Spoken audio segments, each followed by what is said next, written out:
जय हिंद। मैं हूं कर्नल दानवीर और आप देख रहे हैं मेरा YouTube चैनल दानवीर सिंह। इस समय सब जगह बात अफगानिस्तान की चल रही है। अफगानिस्तान ही हेडलाइंस है सब जगह और इसके ऊपर बहुत सारा विश्लेषण हो रहा है। हिंदुस्तान के अंदर खास तौर से एक मायूसी का सा माहौल है। मायूसी का माहौल खास तौर से उन लोगों में जो स्ट्रेटेजिक विचार रखते हैं, सोच विचार करते हैं, एनालिसिस करते हैं, और हमारे जैसे लोग जो उस चीज़ का प्रचार और बात करते हैं। काफ़ी दुखद घटनाएं घटी पिछले 2-4 दिन के अंदर, और देखते ही देखते तालिबान काबुल के दरवाजे पर आन खड़ा हुआ। अभी जब हम बात कर रहे हैं तो खबरें ये भी आ रही हैं कि तालिबान काबुल से महज 25 किलोमीटर दूर है। और कुछ ही देर पहले अफगानिस्तान के राष्ट्रपति अशरफ गनी ने देश से खिताब किया और उन्होंने कहा कि 20 साल की मेहनत को ऐसे गंवाया नहीं जाएगा। फौज का दोबारा से रीऑर्गेनाइजेशन होगा। पॉलिटिशियंस से घर के अंदर और घर के बाहर यानी कि विदेशों में भी लोगों से बातचीत चल रही है और जल्द ही ये प्लान सार्वजनिक किया जाएगा। क्या होगा ये प्लान, ये समय बताएगा, लेकिन बहरहाल ये चिंता का विषय है और ये सोचना बहुत अहम हो जाता है इस समय कि आखिरकार तालिबान इतनी स्पीड से काबुल के दरवाजे तक कैसे पहुंच गया और क्या कारण था अफगानिस्तान की सेना दुम दबा के सारे इलाकों से भाग खड़ी हुई। क्यों नहीं उसने लड़ाई लड़ी, क्यों नहीं उसने तालिबान का मुकाबला किया। तो इन सवालों के जवाब तलाशते हैं। पहले एक नज़र अपने सरहदों की ओर भी ले जाएं तो आपको याद होगा कि पाकिस्तान ने भारत के साथ लाइन ऑफ कंट्रोल के ऊपर सीज फायर किया। हमने ये सीज फायर का ऑफर एकदम से लपक लिया और हम बड़े खुश हो गए कि पाकिस्तान का रुख कश्मीर के प्रति बदल रहा है। ये वो समय था जब पाकिस्तान के चीफ ने कहा था कि हमें पुरानी बातें भुलाकर अब हमें आगे चलना चाहिए और हमें ट्रेड और तिजारत की तरफ ध्यान देना चाहिए। लोगों की बहुत उम्मीदें जगी थी लेकिन वो ज़्यादा देर तक नहीं जगी रहीं और वो उम्मीदें बुझ गईं, क्योंकि पाकिस्तान के जो प्राइम मिनिस्टर इमरान खान थे उन्होंने एक यू टर्न लिया। वो कॉटन और चीनी के ट्रेड को लेकर था। कमर बाजवा और फौज चाहती थी कि भारत के साथ ट्रेड हो, लेकिन पॉलिटिकल कंपल्शंस इतने स्ट्रांग हो गए कि इमरान खान को वो अपना डिसीजन, अपनी सरकार का निर्णय वापस लेना पड़ा, यू टर्न करना पड़ा। और कमर बाजवा को भी काफ़ी गालियां सुनने को पड़ी घर के अंदर, क्योंकि पाकिस्तान का घर हाईली रेडिकलाइज्ड है। इस्लामिस्ट लोग और लोगों के विचार ज़्यादा महत्व रखते हैं, बहुत स्ट्रॉन्ग हैं। और हमने तहरीक लबैक के जिस तरीके से फ्रांस के एम्बेसडर के ख़िलाफ़ जो मुजाहरे हुए थे, लाहौर के अंदर आगजनी मारकाट हुई थी, उससे ये बिल्कुल क्लियर हो जाता है कि वहाँ पर किस तरीके की सोच रहती है।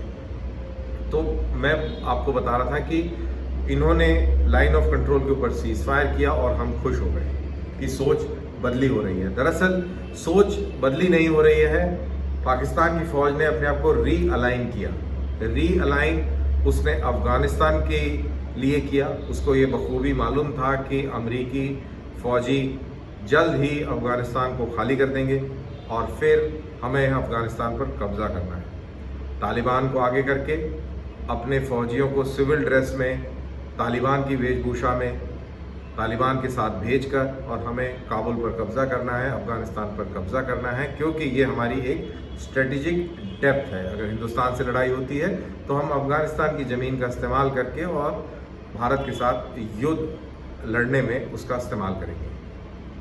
तो ये एक उसकी सोच और मानसिकता है। उसी के चलते पाकिस्तान के जो आर्मी चीफ हैं उन्होंने रणनीति बनाई कि भारत के साथ पहले एक शांति करी जाए, लाइन ऑफ कंट्रोल के ऊपर हरकत कम करी जाए, जिससे कि फ़ौज का पूरा जो फोकस है वो अफगानिस्तान बॉर्डर पर हो। उन्होंने बहुत ही शानदार लॉजिस्टिक, ऑपरेशनल और इंटेलिजेंस प्लान बनाया।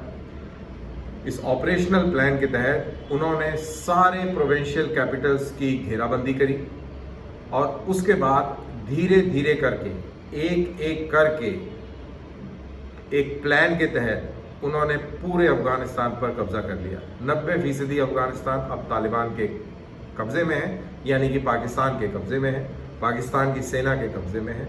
और लॉजिस्टिक प्लान, इतनी बड़ा मिलिट्री कैंपेन चला और 1 महीने के अंदर उन्होंने पूरा अफगानिस्तान पर कब्जा कर लिया। उसके लिए एक लॉजिस्टिक प्लान था और वो लॉजिस्टिक प्लान भी बहुत सक्रिय रहा, बहुत ज़बरदस्त रहा।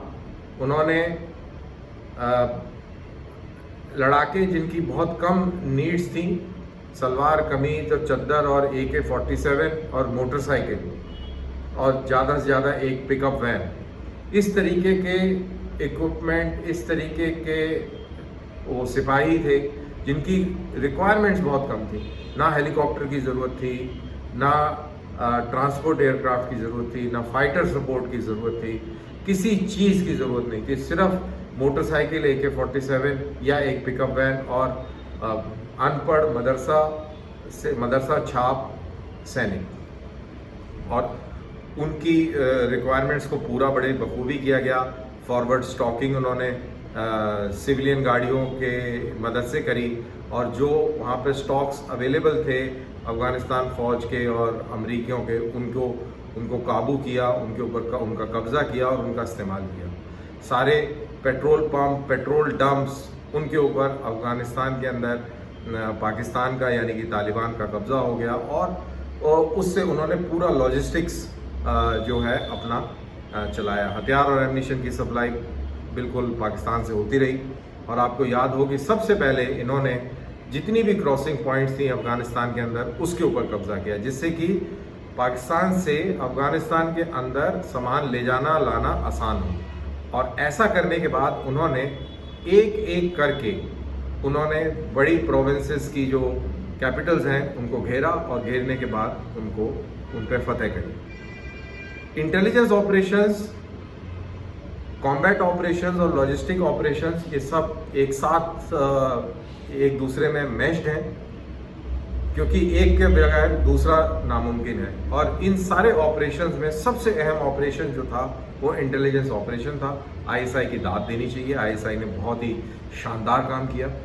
उन्होंने जितने भी ये प्रोविंसेस के जो गवर्नर्स थे, जितने भी वहाँ पे वॉरलॉर्ड्स थे, उनके साथ में सांठगांठ बिठाई, उनको अपने साइड में लिया।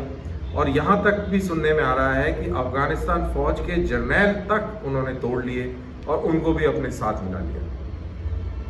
अभी इस समय मैं देख रहा था, एक वीडियो आया जिसके अंदर कंधार का जो सरकार का गवर्नर है, गनी सरकार ने जो गवर्नर अपॉइंट किया, वो मज़े से सोफे पे बैठा हुआ है और तालिबान का जो शैडो गवर्नर है उसके साथ बैठ के और फल फूल आहार ले रहा है, बातें चल रही हैं और बड़े सौहार्दपूर्ण वातावरण में ये पूरी कार्रवाई हो रही है। तो ये बिल्कुल क्लियर है, ये वाज़ेह हो जाता है कि ये गवर्नर्स, अफ़गानिस्तान आर्मी के जर्नैल, वहाँ के वॉरलॉर्ड, ये ISI उनको तोड़ने में कामयाब रही और ये इनके साथ शामिल हो गए। इसीलिए वर्चुअली कोई भी लड़ाई लड़े बगैर तालिबान अब 90% अफ़गानिस्तान के ऊपर काबिज़ है।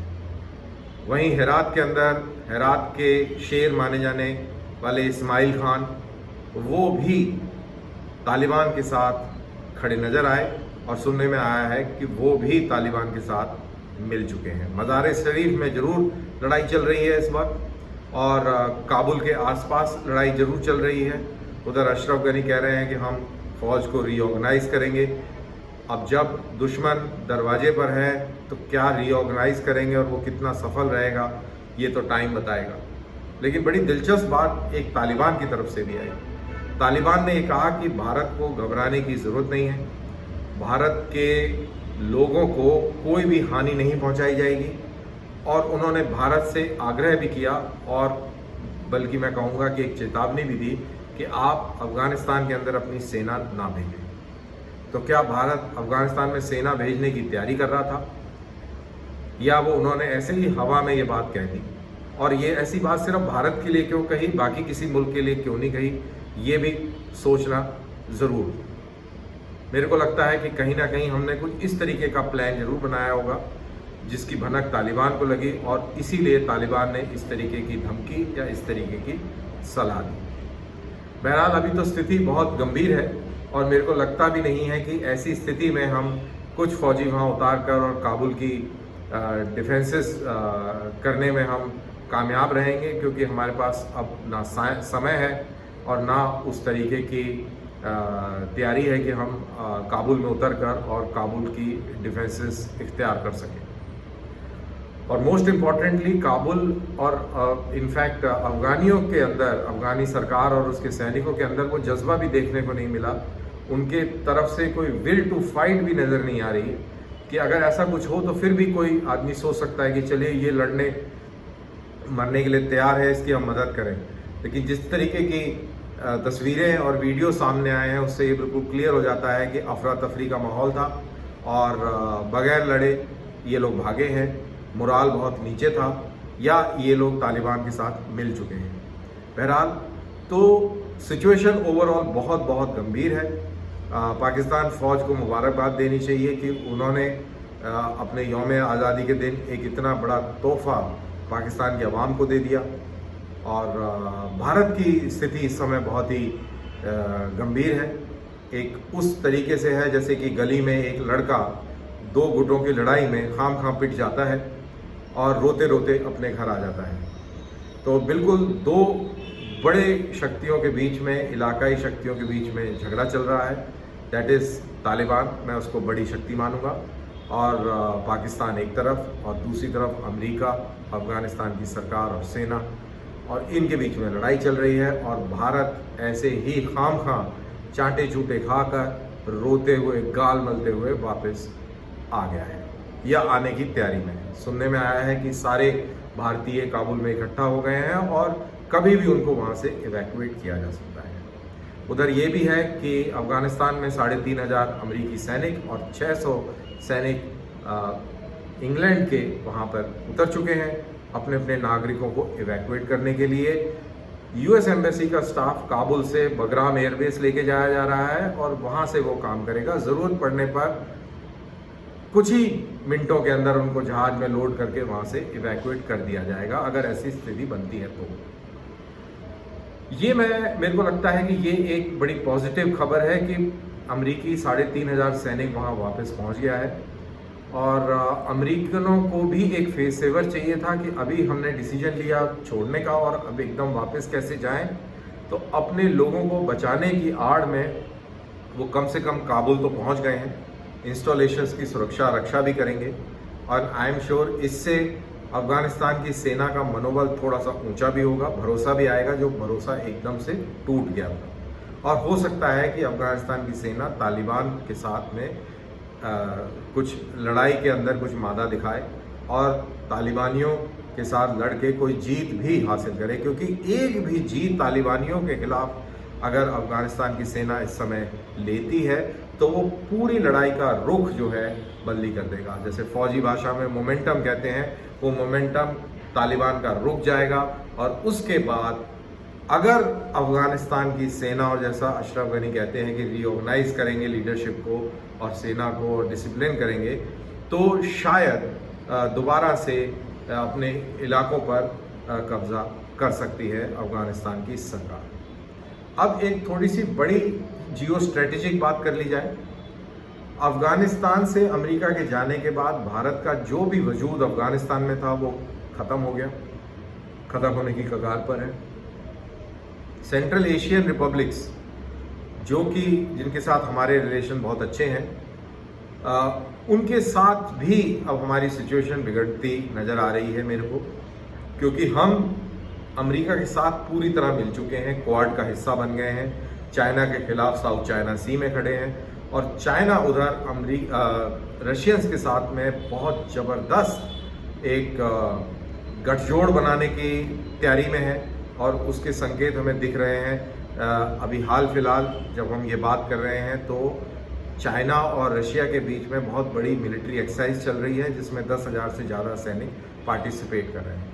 अगर चाइना और रशिया एक साथ खड़े हैं तो सेंट्रल एशियन रिपब्लिक यानी कि कजाकिस्तान, तजाकिस्तान, उज़्बेकिस्तान, तुर्कमेनिस्तान, ये सब भी रशिया के साथ यानी कि चाइना के साथ खड़े हुए नज़र आएंगे, खड़े हो जाएंगे।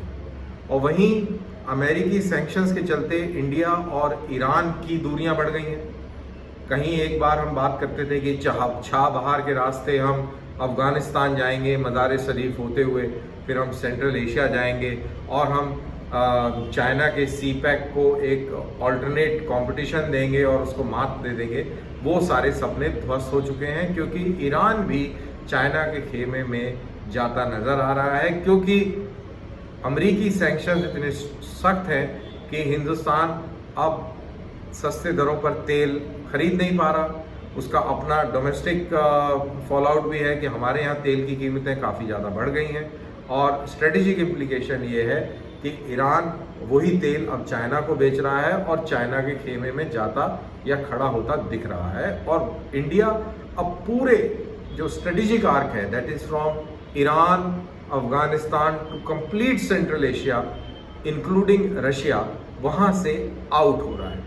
वो बात बिल्कुल सही है कि रशिया इंडिया का स्ट्रेटेजिक पार्टनर है और उस तरीके से पूरी तरह सिफर बटा सिफर हो जाए ऐसा नहीं है। लेकिन जब हम सेंट्रल एशिया की बात करते हैं तो यहाँ पर चाइना का वर्चस्व हमें दिख रहा है, और आगे आने वाले समय में पाकिस्तान, चाइना, तालिबानी अफगानिस्तान, सेंट्रल एशिया और ईरान, ये सब चाइनीज़ झंडे तले जियो इकोनॉमिक गेम खेलेंगे। और जैसा मैंने कहा कि भारत की वो हालत है कि गली में दो गुंडे लड़ रहे थे और ये खामगाही पिट गए, और इनको समझ में ही नहीं आया कि मैं किसका साथ दूं। ये अभी तक कंफ्यूज्ड है, और उसका कारण है कि हमारा जो सिविलाइजेशनल जो इथॉस है, जो हमारा जो कैरेक्टर है, वो हमारे आड़े आ जाता है। हम कभी सामरिक दृष्टिकोण से ना कभी हमने कभी कुछ सोचा है, ना कभी हम सोच पाते हैं, और ना कभी हम उस तरीके के डिसीजन लेते हैं।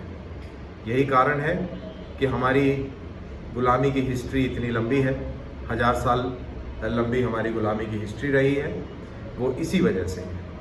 और उधर पाकिस्तान को मेरे को दाद देनी चाहिए कि पाकिस्तान हर बार पिटा है, हर बार हारा है, हर बार उठ खड़ा हुआ है, और उसमें आपको उंगली दी है, उंगली लगाई है, आपको परेशान किया है।